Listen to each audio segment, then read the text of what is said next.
mzee tunamuuliza analisia maana huyu mzee yupo. Kwa hiyo mzee sasa milioni 200 anaidai benki. Wanamuuliza hela umepataje? Hadi hela hajapewa milioni 200 benki. Basi sio benki hiyo, wakala tu kawaida. Benki unajua wewe mzee utashima kwamba umeona mzee yupo hadi sasa hivi. Anaona benki 200. Anaona benki. Benki watu wanaenda kupeleka pesa zaidi ya milioni 200. Sio ni fahamu. Ndio.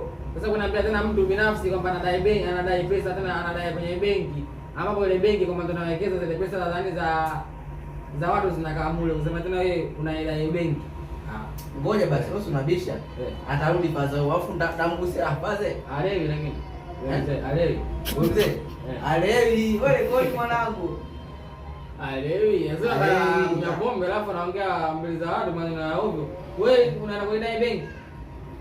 Benki za kwanza, benki yenyewe kwanza inalindwa kwamba pesa zipo za kutosha ndani.